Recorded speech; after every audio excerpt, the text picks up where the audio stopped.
વાવ થરાદ જિલ્લાના થરાદ શહેરના વિકાસને નવી ગતિ આપતા મહત્વપૂર્ણ નિર્ણયમાં થરાદ નગરપાલિકાની સામાન્ય સભામાં અંદાજે 43 કરોડના વિવિધ વિકાસ કાર્યોને સર્વાનુમતે મંજૂરી આપવામાં આવી છે. નગરપાલિકા પ્રમુખ અર્જુનસિંહ વાઘેલાના અધ્યક્ષસ્થાને યોજાયેલી સામાન્ય સભામાં શહેરના સર્વાંગી વિકાસને પ્રાધાન્ય આપતા અનેક મહત્વપૂર્ણ ઠરાવો પસાર કરવામાં આવ્યા હતા.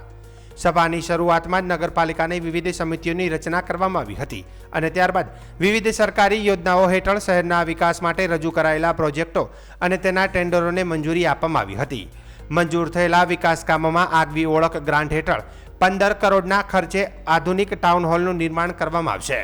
તે ઉપરાંત વિકાસ આઉટગ્રોથ વિસ્તાર માટે 8 કરોડના વિકાસ કામો, શહેરી સડક યોજના હેઠળ 8 કરોડના માર્ગના વિકાસ કામો તેમજ સ્વર્ણિમ જયંતિ મુખ્યમંત્રી શહેરી વિકાસ યોજના હેઠળ 12 કરોડના વિવિધ વિકાસ કાર્યો હાથ ધરવામાં આવશે.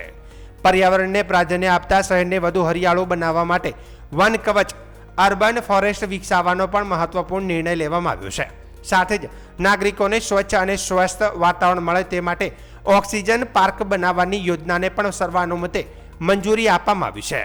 શહેરના આધુનિકરણના ભાગરૂપે થરાદ રેફરલ હોસ્પિટલથી હનુમાન ગોળાઈ સુધી આઇકોનિક ગૌરવપથ રોડ વિકસાવવાનું આયોજન પણ કરવામાં આવ્યું છે, જે શહેરને નવી ઓળખ આપશે અને ટ્રાફિક વ્યવસ્થામાં પણ સુધારો લાવશે.